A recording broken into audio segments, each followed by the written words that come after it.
Boa Boa noite. noite, doutora. Tudo bom, Eurípides? Tudo ótimo. Tínhamos que repetir essa live para colocar no meu podcast, porque não podia faltar a pessoa que mais Ah, entende aí de imunidade, intestino, que para bom, Martina, obrigada. Um prazer estar falar aqui para a sempre. gente. Prazer meu, seu namorado, Marcelo, ele deu um show, o pessoal repercutiu muito bem a live com ele, o podcast, o pessoal gostou muito. E Que já estou legal, foi encaminhando ótimo. alguns pacientes para o REAC aqui em Brasília, viu? Ai, é fantástico, sou apaixonado pelo REAC. Me deu mais uma arma aí, né? Nessa luta constante nossa aí Exatamente, para melhorar o paciente. ótima ferramenta. Vamos lá, fala um pouquinho, resume um pouquinho sua trajetória, o pessoal conhecer você, doutora Vivian. Então, eu tenho 13 anos de formada já, né? E sempre com esse olhar já para medicina integrativa, porque meu pai é trabalha com a técnica ortomolecular há mais de 30 anos agora. Então, desde o início aí da faculdade, eu já comecei a acompanhar numa clínica de de alergias, de tratamento de alergias, que já era uma clínica diferenciada, que também tinha um olhar aí mais integral e tinha uma técnica de tratamento diferente, que é com ela que eu trabalho até hoje, né? Que é com a ITA, que é um imunoestimulante terapêutico ativado. E foi aí que eu me apaixonei pela imuno, né? Depois que eu me formei, eu quis estudar mais, eu fiquei 2 anos no ambulatório de alergia e imunologia da Unicamp como voluntária. E ao mesmo tempo aí fazendo as pós-graduações em nutrologia, em bioquímica médica aplicada, que é a ortomolecular, né? E buscando infinitos cursos aí fiz outra pós de nutrição depois, de nutrição clínica, e muitos cursos nessa área de medicina integrativa, de medicina funcional. Agora estou em formação pelo IFM, né, pelo Institute of Functional Medicine nos Estados Unidos, para ter cada vez mais conhecimento aí nessa área que cada dia a gente vê, né, que tem mais novidades. Excelente. Bela trajetória, vamos falar assim.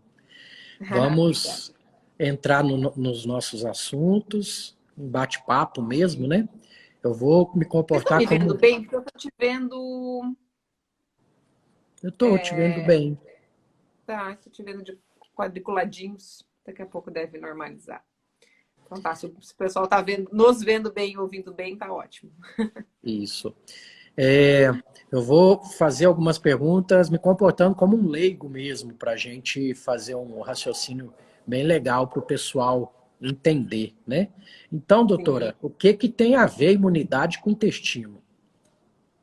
absolutamente tudo, né? O intestino é nosso maior órgão imunológico aí. Então, e é o nosso contato, né? O contato do interno com o externo. É o nosso contato com tudo que vem de fora. Seja comida, sejam vírus, bactérias, né? Uma das grandes formas aí, fungos, né? Que a gente tem muito. Então, um bom intestino consegue desenvolver um bom sistema imunológico. E isso já começa lá na barriga da mãe, né? Com tudo que a mãe ingere, com as vitaminas que a mãe consome, vai se desenvolvendo aí esse trato gastrointestinal e, claro, quando a criança nasce, isso vai amadurecendo aos poucos, né? Certo. E o contato do intestino com essas bactérias gera a imunidade? Como que é esse detalhe, É um Vivian? conjunto, né? A gente precisa ter determinadas vitaminas, principalmente vitamina A, vitamina D, para a gente gerar uma substância, um termo, né, que a gente chama de tolerância imunológica. Porque que acontece? O nosso corpo, ele tem o nosso sistema imunológico, ele tem a capacidade de entrar em contato com uma substância que ele não conhece e falar, olha, essa substância eu não conheço, mas eu entendi que ela não é perigosa, ou essa substância eu não conheço, eu preciso atacar. Ou essa substância eu reconheço como parte do corpo. Né? Isso a gente chama de autotolerância. né? E tem diversas situações nas quais a gente pode perder uma delas ou todas elas, né? Então, quando a gente perde a capacidade de reconhecer as nossas próprias células, a gente tem o desenvolvimento das doenças autoimunes e aí a produção dos autoanticorpos. E quando a gente perde a capacidade ou na verdade, a gente perde a capacidade de entrar em contato com alguma substância e olhar para ela e não ver ela como um agressor, a gente perde a tolerância. E isso é muito comum com os alimentos, né? Certo. E no outro caso, a gente tem uma hipersensibilidade. A gente entra em contato e reage demais a uma substância que a gente deveria falar, ok, passa, né? São os casos das alergias, principalmente as alergias IgE mediadas, aquelas alergias imediatas.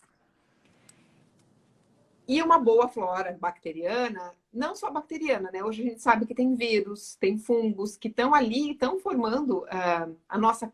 Eles auxiliam muito nesse processo de tolerância. Então, quando a gente tem alguma alteração aí dessa microbiota intestinal, a gente pode bagunçar ou diminuir a nossa capacidade de ter tolerância. Certo. Essas intolerâncias alimentares, quais são os alimentos mais alergênicos que tem na nossa dieta ocidental, Vivian? Então, o que acontece? Até perguntaram, hoje eu abri uma caixinha de perguntas para a nossa live, e perguntaram qual que era a diferença, né, de alergia para intolerância. Essa semana eu estou fazendo uma sequência de posts falando exatamente sobre isso. A gente tem 3 reações principais a alimentos, né? Fora quando o alimento está estragado e a gente tem uma reação tóxica. Mas 3 reações principais. A gente tem as reações alérgicas, que geralmente são mediadas por IgE, aquela de comer, empolar, que são alergias rápidas, imediatas, que a gente chama. A gente tem intolerância alimentar. Intolerância é quando a gente tem deficiência de uma enzima que vai digerir uma parte daquele alimento.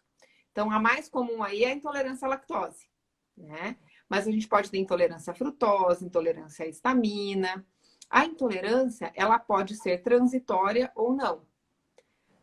Tudo que às vezes ataca a bordinha ali de escova do intestino, né? As células principais ali de cima, podem gerar algum tipo de deficiência enzimática e a gente não consegue quebrar aquele alimento. Lembrando que nós somos geneticamente programados para ser intolerantes à lactose, né? Ao longo das centenas de milhares de anos aí, as pessoas foram consumindo muito mais leite por muito mais tempo e o corpo de alguns conseguiu manter essa produção de lactase. Então, os mutantes, os X-Men, conseguem digerir lactose por mais tempo, né? Mas normalmente nós não conseguimos. Então, isso não é moda, isso é genética, tá? E uma terceira opção, uma terceira, né, possibilidade, aí sim é a sensibilidade alimentar. E aí ela pode vir por uma série de razões. Ela pode se manifestar rapidamente ou tardiamente, ela pode demorar até 3 a 4 dias para se manifestar. E ela ocorre geralmente pelo aumento da permeabilidade intestinal. O intestino fica mais inflamado, as células que eram para ser bem grudadinhas entre elas, elas começam, né, a se afastar e começa a entrar alimento por onde não deveria. E aí o sistema imunológico não consegue reconhecer isso de forma adequada. E aí gera a hipersensibilidade, que também pode ser transitória ou não. Os alimentos que mais causam isso, leite e glúten, né? A caseína e a gliadina. Esses são os campeões de audiência aí, porque eles mesmos provocam essa inflamação intestinal. E, claro, eles também estão em grande quantidade na nossa alimentação, né, ocidental. Então, tudo que a gente consome mais, vai entrar mais, vai reagir mais. Certo. Então, assim, uma dúvida grande que meus seguidores, os seus também devem ter. Doutora, mas eu não tenho doença celíaca, eu realmente preciso tirar o glúten? Em geral, sim. Ou pelo menos reduzir muito o consumo. Exatamente por conta disso, né? No caso da doença celíaca, um leve traço, uma quantidade muito muito, muito, muito pequenininha já é capaz de causar danos muito grandes. Até na pele, né? Se ele entrar em contato, ele tem reação no intestino. Eu tenho pacientes que não podem passar no Na corredor, padaria. no corredor de trigo do supermercado, porque as partículas suspensas, inaladas ou em contato com a pele já causam grande reação. Geralmente, quando é um caso de alergia, como é a doença celíaca, que é um processo alérgico ao trigo, ou as alergias IgE mediadas, elas têm esse caráter de ser muito mais agressivas, né? Uma alergia ao leite, por exemplo, ela também pode acontecer isso. A pessoa, né? A gente vê aquele caso da criança que é beijada por uma pessoa que tomou leite e faz um angioedema, né? Incha naquele lugar ou incha no corpo inteiro. Às vezes a colher contaminada, né? Que mexeu uma coisa com glúten ou que mexeu uma coisa com leite e vai mexer uma outra coisa que não tem glúten nem leite, pode gerar reação. Sim, né? No caso da sensibilidade não celíaca ao glúten, que é o mais comum que a gente vê no dia a dia, geralmente tem uma questão de tolerância de quantidade. A pessoa tolera pequenas frações, até pequenas quantidades, né? O grande problema é que a gliadina, ela vai causando esse processo inflamatório intestinal. E aí, além dela própria reagir, e ainda por cima hoje a gente sabe que tem uma ação cerebral, né? A gente pode ter uma neurotoxicidade, uma neuroinflamação por conta do glúten. A gente vai deixando o organismo mais suscetível a outras intolerâncias alimentares. Certo. E a avenina, por exemplo, a aveia é totalmente inerte? Eu posso comer aveia também? Então, depende. Muitas vezes ela faz reação cruzada com o glúten, assim como o milho pode fazer reação cruzada com o glúten e o amido de outros alimentos também. Eu tenho alguns pacientes que fazem com mandioca, por exemplo, aipim, né, chamado em outras regiões. Esses três costumam ser danadinhos. Certo. E o paciente chegou para você, eu quero saber quais são as intolerâncias ou as alergias que ele tem. Quais são as armas que você tem no seu consultório Então, para isso? tem algumas opções, né? A gente tem a possibilidade, eu sempre geralmente peço IgE mesmo, porque em muitos casos a gente detecta alergia e o paciente não sabia. A gente pode solicitar exames de IgG, né, que é essa reação tardia. Tem alguns exames que são menos, que não são protocolos, eles não fazem, né, parte aí do diagnóstico padrão, mas podem nos nortear, principalmente para fazer uma dieta rotacional, que são os de biorressonância, né? E os principais são essas três opções, né? O IgE, o IgG e aí um norte aí pela biorressonância. Certo. É uma curiosidade minha, tá? Já ouvi muito falar da biorressonância, mas eu não conheço ela a fundo, como funciona. Você conseguiria me dar uma pincelada sobre a biorressonância? Na verdade, é uma medida de energia elétrica. Então, a gente tem um padrão elétrico basal, né? A gente, por exemplo, faz um eletroencefalograma, um eletrocardiograma, a gente tem uma base elétrica basal. E ali, tudo que alterar a sua energia elétrica basal, a gente sabe que não tá legal, né? Isso é mais baseado em medicina chinesa, principalmente, e acupuntura. É mais baseado nessas técnicas, mas realmente não é protocolo, não é padrão. O programa é um aparelhinho, né? O programa ele gera informações e já te norteia qual que é a alergia, qual que é... Isso, qual que é a sensibilidade, né? Ele, na verdade, ele te mostra o que é que está baixando a sua energia elétrica basal. Excelente. E aí, nesse momento, a gente sabe que não é interessante utilizar. Pronto. E faz em consultório mesmo esse exame? Faz no consultório. A gente tem uma biomédica que faz. Excelente. Então, pronto. Você descobriu as alergias. Qual que é o manejo para melhorar a imunidade desse paciente, para melhorar essas intolerâncias e a imunidade? No primeiro momento, quando a gente tem alergia mesmo, a gente precisa de exclusão total. né, total do alimento e de traços de alimento. Quando a gente tem hipersensibilidade alimentar, o que a gente orienta é excluir o alimento por pelo menos 6 meses, para a gente conseguir recuperar essa, né, melhorar essa permeabilidade intestinal. E junto a gente vai avaliar as vitaminas. Geralmente eu faço também um coprológico funcional, que a gente consegue, né, avaliar como é que está sendo o processo de digestão desse paciente, como é que está a acidez desse trato, desse estômago, se, né, se ele está conseguindo produzir ácido suficiente para digerir, para ativar as enzimas. Eu adoro usar enzima digestiva. Tá? Muito antes de usar probiótico, minha primeira opção sempre é enzima digestiva. Porém, a gente também precisa cuidar do estresse, né? Porque quem está num alto grau de estresse não vai produzir enzima digestiva. E meu objetivo é que ao longo do tempo a gente consiga desmamar de tudo isso, né? O paciente fique com a menor suplementação possível. Então, se ele não fizer um bom controle do estresse, muitas vezes eu encaminho para o Marcelo para fazer o REAC para isso, fica difícil, né, de ter pH correto para digestão e de ter enzima digestiva. E antes ainda de tudo isso, mastigação, né? Porque quem não mastiga não vai conseguir digerir nada, né? A gente só tem dente na boca, não adianta engolir pedaço grande, que a pobre da enzima digestiva não vai dar conta, né? Exato. Então, isso é fundamental. Exato. Temos alguns arsenais terapêuticos. Você deve ter muito no seu consultório. Candidíase de repetição, pacientes que já tentou vários tratamentos.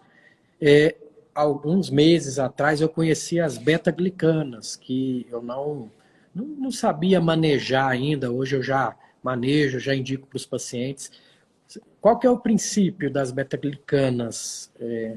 As beta-glucanas ajudam muito aí nessa questão de recuperação de tolerância, né? Eles são imunomoduladores. Então, eles ajudam bastante, tanto na ITA a gente tem beta-glucana e beta-glucuronidase.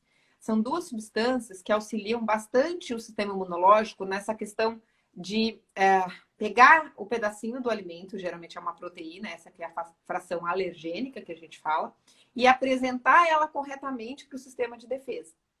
Porque dependendo de como a proteína é apresentada, ela vai ter reações diferentes no corpo. Então, se ela for apresentada da forma correta, a gente tem uma tolerância. Se ela for apresentada da forma errada, a gente pode aí desenvolver um processo alérgico. Então, tanto a beta-glucana quanto a beta-glucuronidase, elas ajudam muito nesse processo de apresentação correto e na formação de respostas imunológicas corretas. Então, ajuda a aumentar uma célulazinha do sistema imunológico que chama Treg, que é um linfócito T regulador, que ajuda nesse equilíbrio de resposta. Excelente. Explica um pouquinho esse produto que você é speaker. Ele é injetável? Como que funciona? Eu quero indicar para um paciente. Aí como que funciona? O imunostimulante terapêutico ativado, a ITA, ela é injetável, né? Mas é 0,05 ml, bem pouquinho, que a gente faz uma aplicação subcutânea com uma seringuinha de insulina. Então, ele é praticamente indolor. Uma dose a cada 8 semanas. Para a gente fazer uma reprogramação imunológica, para a gente ensinar esse organismo a voltar a tolerar. A principal função dele é essa questão de recuperação de tolerância, né? A gente tem várias apresentações da ITA para diversos casos. O mais comum da gente utilizar são para as respostas alérgicas, tanto para as alergias respiratórias, ácaro, fungo, mofo, quanto para as alimentares, ajuda muito nas alergias alimentares. A gente também tem para cândida, a gente tem para infecção urinária por Escherichia coli, para infecções de repetição, para acne. São substâncias diferentes para cada coisa? Para cada coisa, para cada item, assim, né? A gente tem uma específica para Escherichia coli, uma específica para cândida, uma específica para alérgenos respiratórios, uma específica para alérgenos alimentares, mas aí para alérgeno respiratório e alimentar, a gente tem uma que é combinada, que você consegue pegar os dois com uma vacininha só. A gente tem uma só de beta-glucana, que é estimulador de resposta imunológica, né? E aí não precisa ter nenhum tipo de alergia para gente utilizar. Então, tem bastante apresentação aí. E aí, todo o tratamento com a ITA, tirando essa que é só a beta-glucana, tem duração de no mínimo 2 anos. Porque é uma dose a cada 8 semanas, por 12, são 12 doses no mínimo aí. Excelente, doutora. E a questão do... O pessoal tem que entender que você está fazendo uma substância subcutânea que vai ter efeito, por exemplo, no intestino, na flora vaginal da mulher que está com candidíase, eles entenderem essa conexão, né? Na Entre... verdade, como vai fazer uma modulação do sistema imunológico, vai modular o sistema imunológico do organismo como um todo, né? A gente não tem um sistema imunológico só na flora intestinal ou só na vaginal. Todo o nosso sistema imunológico, ele conversa, né? Então, o que acontece na parte, por exemplo, respiratória superior, no nariz, na garganta, vai ter uma resposta no sistema imunológico intestinal, vaginal, gastrointestinal, no todo, né? Da mesma forma, quando a gente faz essa aplicação, ele vai estimulando aos pouquinhos o sistema imunológico do organismo como um todo. Excelente. E o paciente melhorou, está bem? Tem alguma indicação de manter uma manutenção por um tempo mais espaçado? Tem, principalmente em casos de doença alérgica mesmo, a gente tem a questão genética. A pessoa é programada para ser hiperresponsiva. Então, o que é importante? De tempos em tempos, a gente lembrar esse organismo de falar, ó, calma, agora você aprendeu a tolerar, tem que continuar tolerando. Então, a gente faz doses de manutenção. Geralmente, eu faço 2 doses por ano, depois que terminaram os 12 meses, as 12 doses. E aí a gente vai avaliando. Às vezes fica com 2, às vezes fica com 1, às vezes fica com 3, dependendo do grau de hipersensibilidade desse paciente. Perguntaram se o paciente oncológico pode tomar. Durante a quimioterapia, a gente só recomenda a BG, que é essa que não tem nenhum tipo de alérgeno junto, tá? Porque o organismo ele tem que estar apto aí para reagir, né? A BG ajuda bastante a melhorar níveis de leucócito, então ela pode auxiliar nesse processo, tá? Mas a gente não tem nada específico para a parte oncológica e a recomendação é só da BG. Excelente, doutora. Eu não sei se você já fez os cursos. Foi no curso da Denise, né, que eu te conheci? Foi. Foi. Então essa pergunta cabe para você, sim. Para a doutora Vivian, o que é a modulação intestinal? A sua opinião. Nossa, é um conjunto de muitas medidas. Na verdade, começa com mudança de estilo de vida, né? A gente não tem como modular o intestino sem pensar de uma forma muito mais ampla. Em qualidade de sono, em hidratação, em controle de estresse, em mudança de hábitos alimentares, né? Eu vejo, infelizmente, ainda muita gente falando que modulação intestinal é tomar probiótico. E aí isso deixa a gente bastante triste, né, Eurípides? Porque Verdade. com certeza é um conceito muito mais amplo, né? Porque tudo que a gente faz interfere no nosso intestino, né? O que a gente pensa. Então, atividade física é fundamental para o intestino funcionar bem, para a gente ter saúde intestinal. Então, é um conjunto, sim, de mudança de estilo de vida. Excelente, doutora.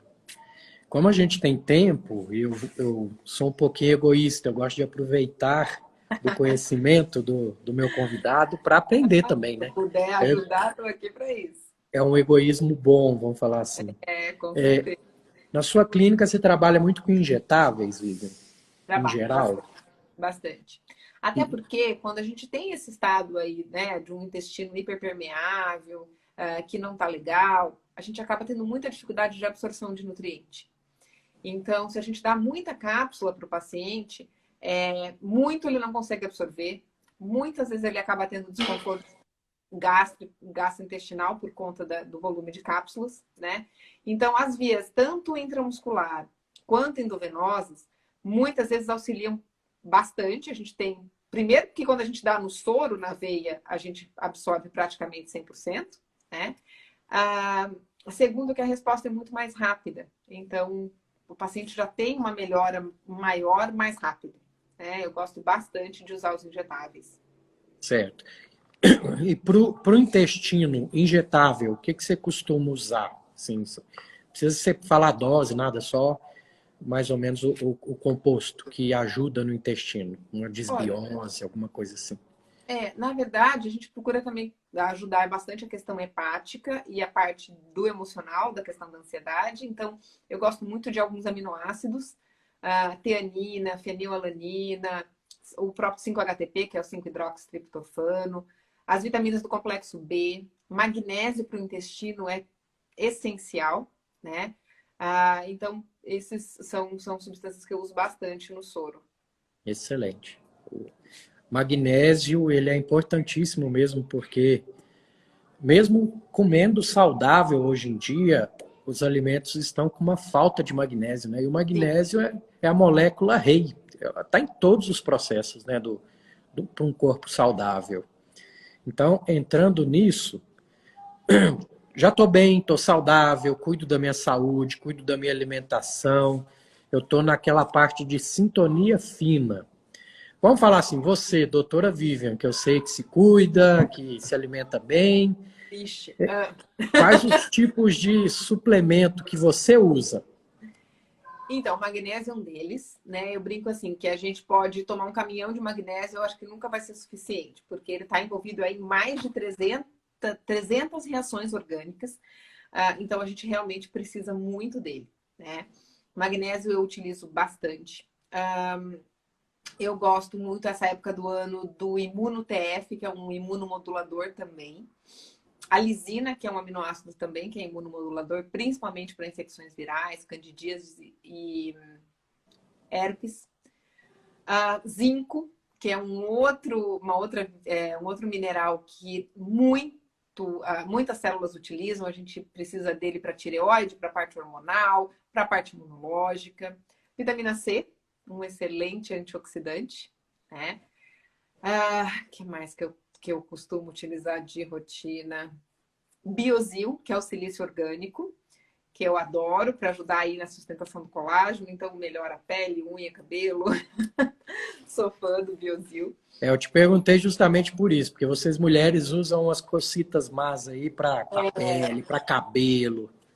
Isso, eu gosto bastante dos aminoácidos essenciais, porque assim, por mais que a gente às vezes tente, né, se alimentar bem, eu tenho uma rotina muito corrida.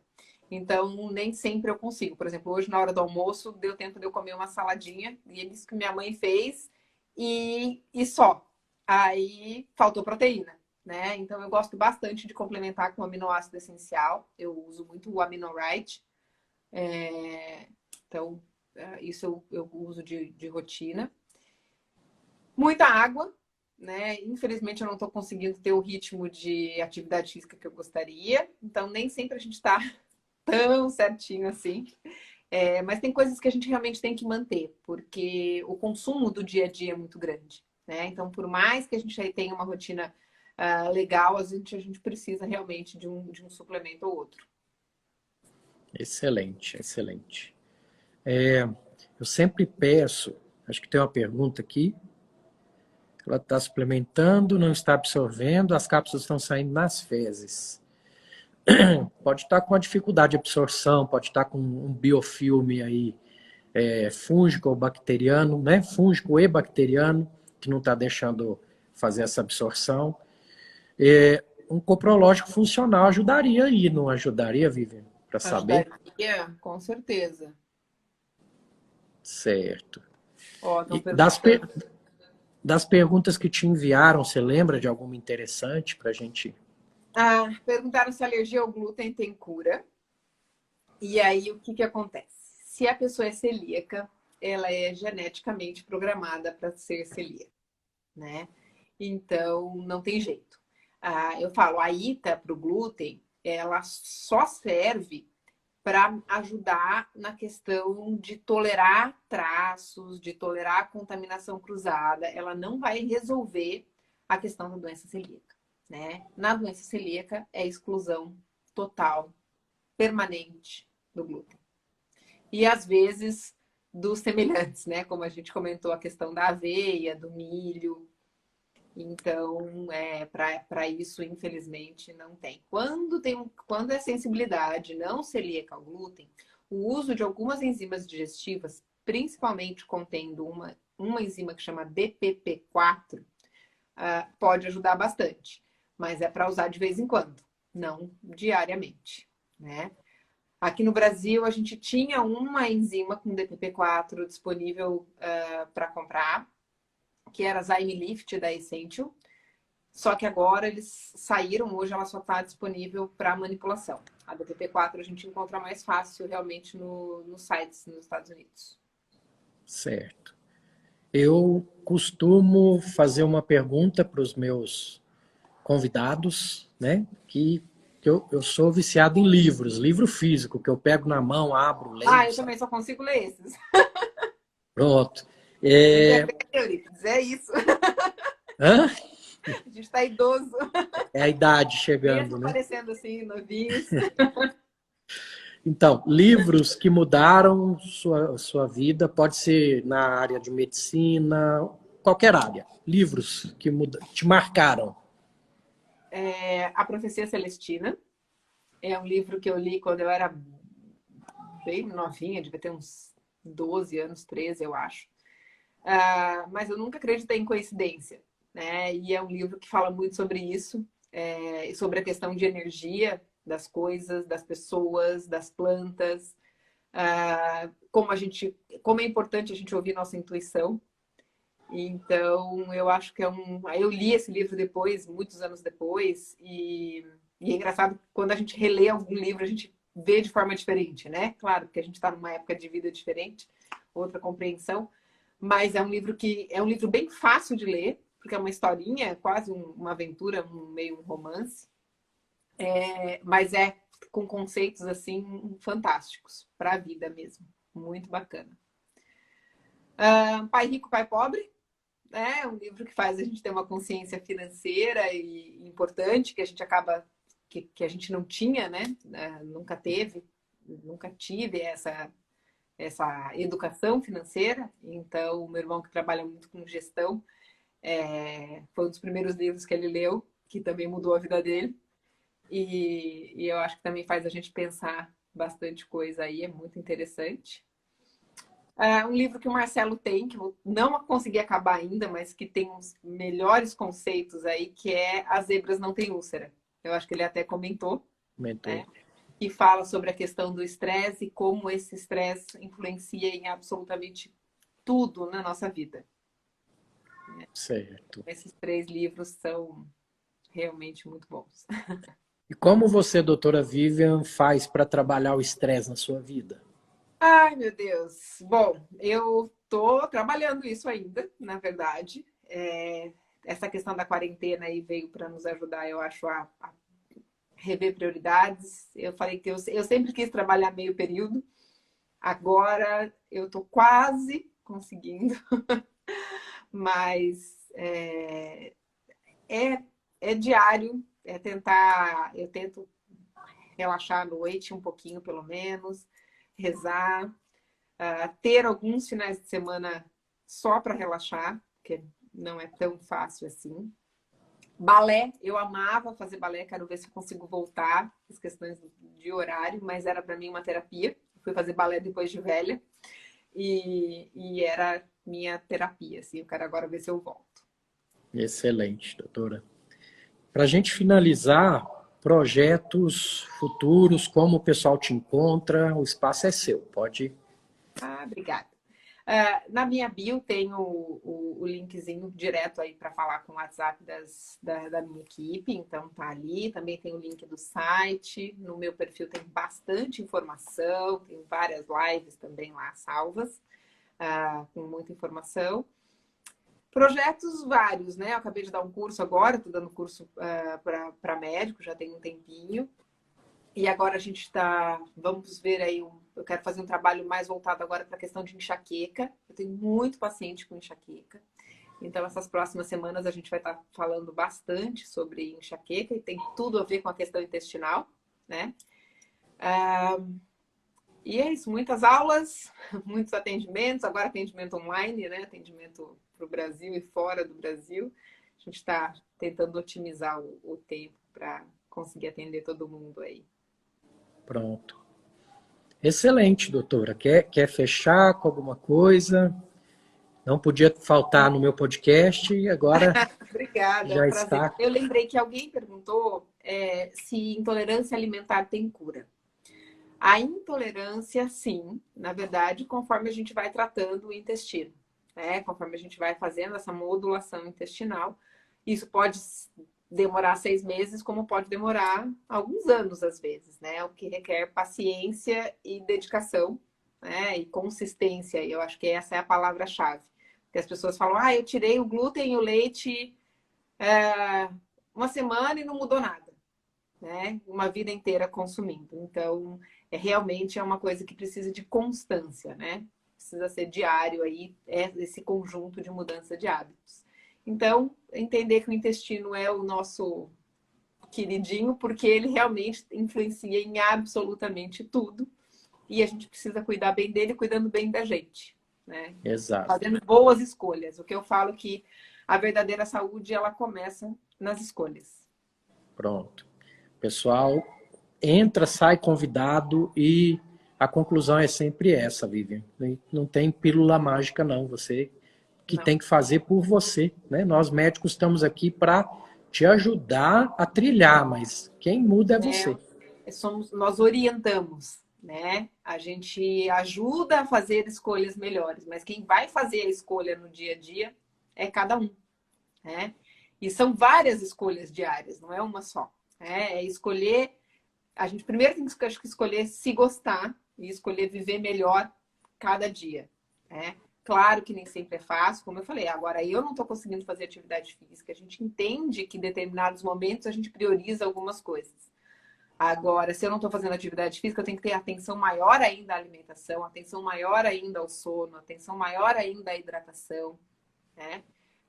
Então, a gente tem que compensar de uma certa forma e buscar reorganizar o dia a dia para conseguir incluir um pouquinho de cada coisa aí. Excelente. Então é isso.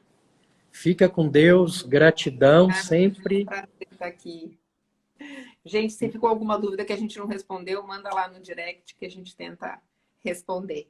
Obrigadíssimo pelo convite, um prazer estar aqui. Parabéns, porque o canal tá incrível. Obrigado. Um beijo. Boa noite. Fica com Boa Deus. noite. Vocês também. Tchau.